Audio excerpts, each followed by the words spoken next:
Um, we're going to learn about radioactivity, learn more about radioactivity, okay? And you guys did a great job earlier when I asked you what is radiation, right? We ended up coming up to the idea that it's simply energy moving, right? That's what radiation is. It's a transfer of energy, okay? But let's put some terms to it. So there's categories for radiation.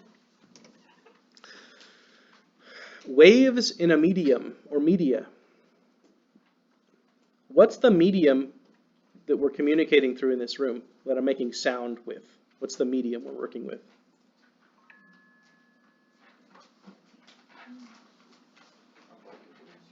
Well, so my vocal cords are moving, right?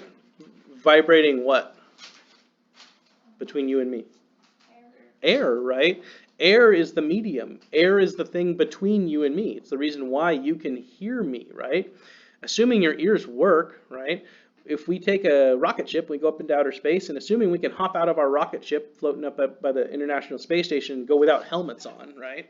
You wouldn't be able to hear me, right? So if you assume all of those things, if you assume you could get out of your rocket ship, float around without immediately dying because of being in the vacuum of space, if we were able to talk to each other, you wouldn't hear me, right? Because there's no air between us. There's nothing to vibrate between you and me. There's no way, you can't make a wave in something if there's no medium there, right? And that's how we think about waves in media, such as water waves or sound waves. You need something between us, okay? You need air in the room. So if we sucked all the air out of this room, you couldn't hear me talk. And you might think that's a really good thing, right? Don't have to hear me. But the point is, you couldn't hear me talking, okay? The second category of radiation are particles, particulate radiation. He seems to... It's hot in here. Is it hot? Yeah. We okay? Okay. You guys want me to turn the air on?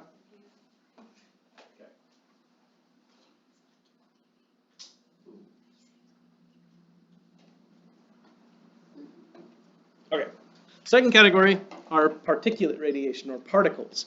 These are various, and we'll show some pictures here in a little bit, various types of proton, neutron, and electron emission from radioactive atoms. Atoms trying to get into a stable state will shoot off parts of themselves. Those are called particles. And that's particulate radiation, also known as natural radioactivity. Electromagnetic radiation, it's the type that we're going to deal with the most. These are double waves in the electric and magnetic fields, including light rays, ultraviolet, infrared, microwaves, radio, TV, X-rays, gamma rays, right? Those are all electromagnetic waves. We described some of their properties earlier, right? They're massless, they travel at the speed of light, traveling in straight lines in most cases, except for the low energy ones that they list here. But that's electromagnetism, electromagnetic radiation. We would also call them photons. Okay, so now we're going to start to get some definitions down that will be useful for the whole rest of radiation safety and when we get into physics in the upcoming months. So when you look at things on the periodic table, one thing you'll notice is in the top right, like if you look at in the big one, see the blown up green that says Fe for iron? Yeah? Mm-hmm. It's blown up big. What's in the top right? What number? 26. Okay? That's what we're going to call the atomic number. And every one of those in the top right has a number. Okay? And that should tell you how many protons it has in its nucleus. That number, called the atomic number, or given as a capital Z, identifies the element. Elements are identified by how many protons they have. Why is that? Why are they not identified by how many neutrons or how many electrons they have? Why do you think we would identify them by numbers of protons?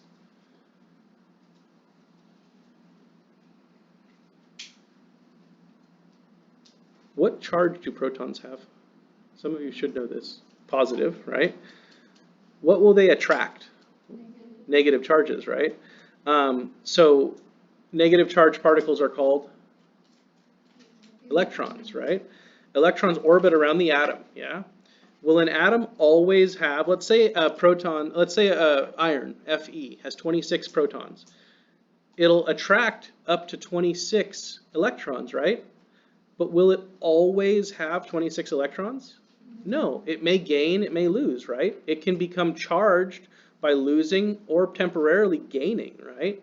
So we can't rely on the number of electrons it has, okay? The number of neutrons has nothing to do with the charge of the atom because neutrons are neutral. So you can't identify an atom simply by the number of neutrons it has. You can't identify it by neutrons. You can't identify it by the number of electrons, so you have to use the only other thing. You identify atoms, they're named, iron has 26 protons. If you lose one proton, then you go down on the periodic table to whatever 25 is, which I don't bother necessarily remembering. But the point is, you identify atoms by the number of protons they have. That's called the atomic number, or capital Z. Atomic mass. Atomic mass refers to the total number of what are called nucleons. Anything that could be in the nucleus is a nucleon. Those are protons and neutrons. Protons are positively charged particles that we base the atomic mass unit off of. We'll talk about the atomic mass unit later. Neutrons, though, neutrons are neutrally charged. They do not have a positive or negative charge. They have no electric charge. That's why they're called neutrons, little neutral one. And in essence they are, and it is much more complicated than we're going to make it sound, neutrons are a proton and an electron combined. Okay? For our level of understanding, that's perfect. Okay? There is, again, more to it. But because they're a positive and a negative charge combined, they are no charge. They don't have a charge, neutral. So if you know the atomic number and you know the atomic mass, you can know the neutron number, right? That's just telling you how many neutrons there are. The atomic mass tells you how many things there are in total in the nucleus. The atomic number tells you how many protons there are. So you subtract the proton number, atomic number, from the atomic mass number, and that gives you the neutron number. Radioactivity, as a definition, is the spontaneous emission of radiation particles or photons from atoms. Now here's what's neat. You cannot predict exactly when an atom will be emitting radiation, but you can predict the rate, right? I can say it'll emit one particle per minute, okay? But I can't tell you at what second it's going to emit that particle. I can tell you how often it will. I can't tell you when it will. And I can tell you how long it's going to do that for. Like it'll emit one particle per second for a year. And then after a year, it'll emit one particle every 2 seconds. That's called a half-life. Okay? We'll talk more about half-lives later.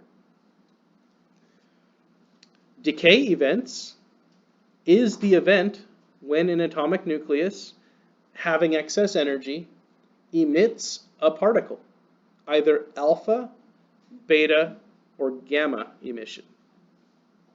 We'll talk about each in just a moment here. Those are the three types, though. Alpha, beta, and gamma emissions.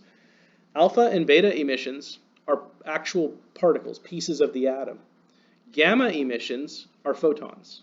Remember, photons are massless, so they're not a piece of the atom. They're just excess energy vibrating away from the atom. So when a decay event happens, that's radioactivity. It's spontaneous.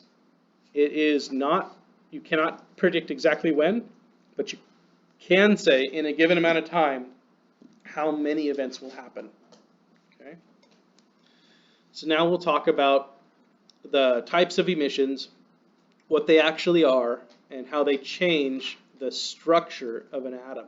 Now, most of you have not had my talk about atoms yet, but everyone took high school science. Okay? Everyone's seen a picture of an atom. We've talked about how atoms have protons and neutrons in a nucleus, right? And they have electrons that orbit. How big is an atom, though? Okay? Does anybody know how big atoms are? So, can I see one? No. Okay, so they're smaller than the naked eye can see, of course, right? But I can't see a single cell, right? So atoms are small. They're much smaller than a single cell, okay? I can't see either of those things. So where can we put it, right? Well, I can see things that are about 1 millimeter in size. I can maybe even stretch my brain to see something that is maybe 1/10 of a millimeter, right? Atoms are 1/10 billionth of a meter. across. They are 10 to the negative 10 meters wide, okay? 1/10 billionth of a meter.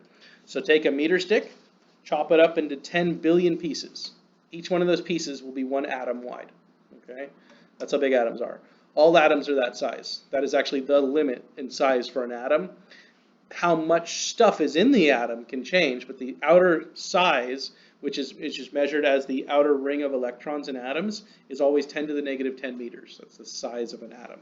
So they're small, okay? So you can't see them with the naked eye, can't see them with our best cameras. They're not, strictly speaking, visible, okay?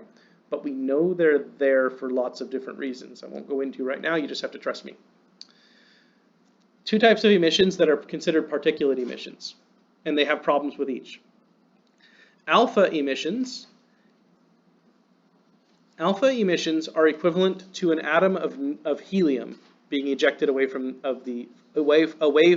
an atom. Why would I call that alpha emission a helium atom?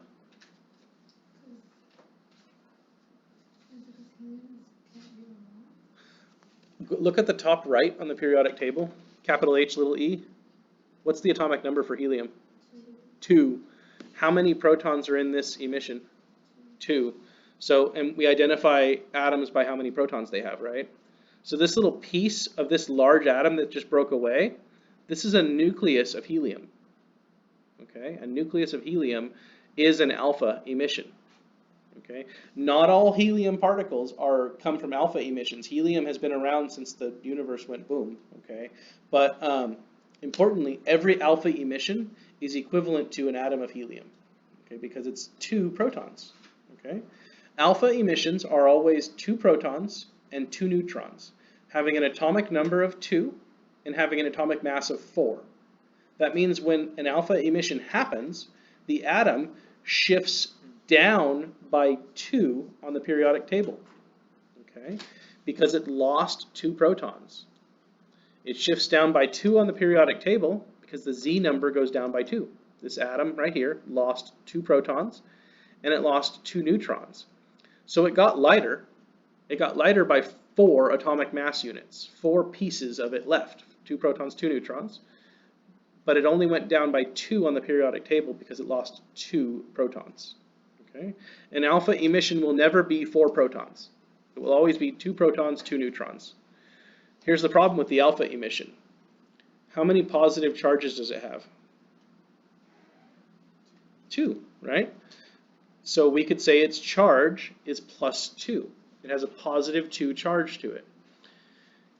This atom that's left behind, assuming it has the same number of electrons that it had before, will now have a negative charge.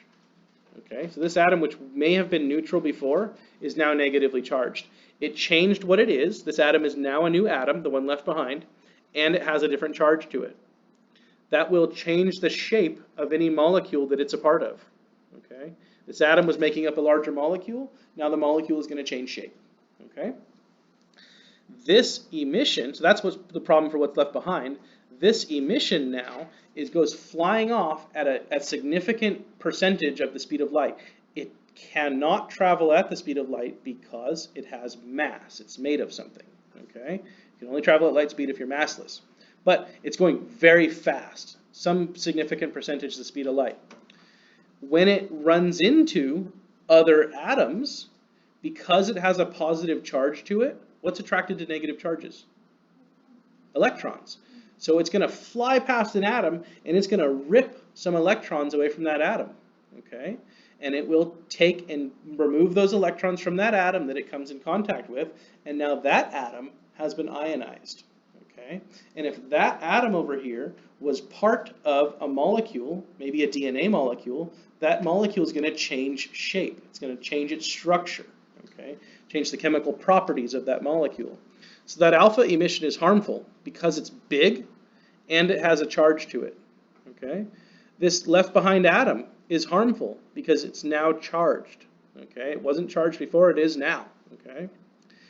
That's an alpha emission. These are the worst kind. They are, as you learned earlier, 20 times more harmful than X-rays. Okay? One X-ray photon versus one alpha particle.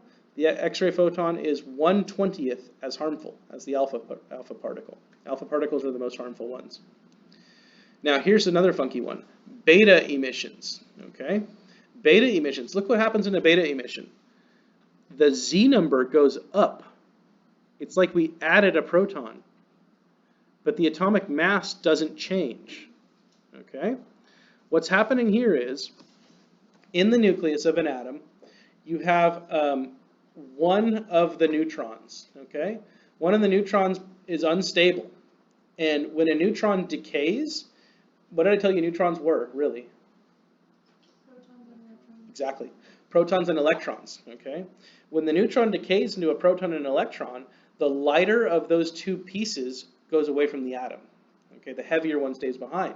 So a neutron splits and decays into a proton and a neutron, proton and an electron, okay? The electron, having a negative charge, goes flying away from the atom. The proton, being heavier, stays behind in the atom. So what was a neutron loses an electron and is now called a proton, okay? So you took something that was neutrally charged and you converted it into something that's positively charged.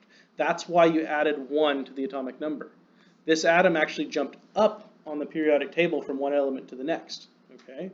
But it didn't lose any mass. All it lost was a single electron. A single electron, you haven't learned this yet, but electrons are extremely light. The unit I've been using this whole time, called the atomic mass unit, is the mass of a single proton, okay?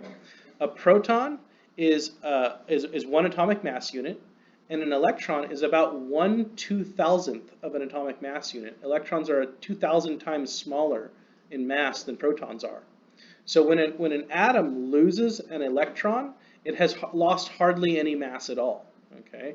This is why we say the atomic number is unchanged. The atomic mass is unchanged. All it did was lose a proton.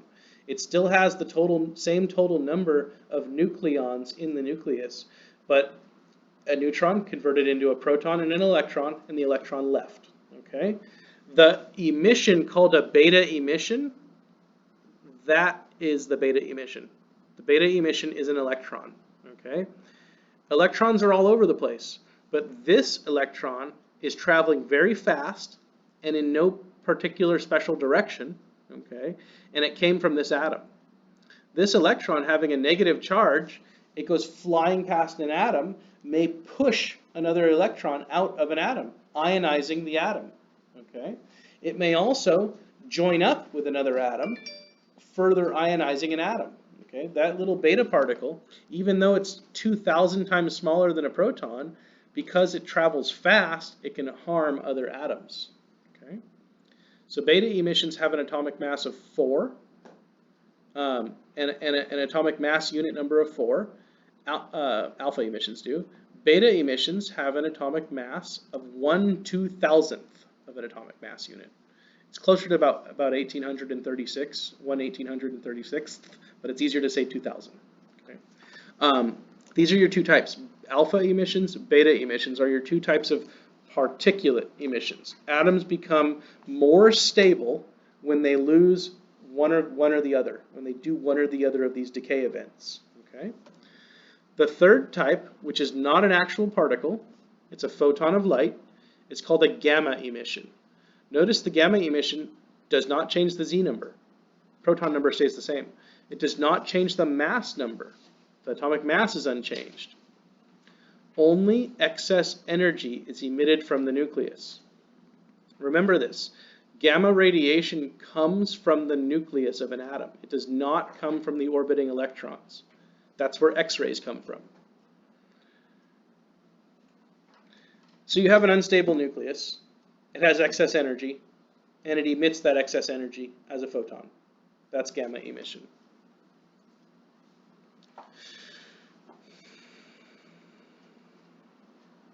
The degree of harm that comes from one of these three types of emissions is determined by the mass of the emission, so bigger emissions are more harmful,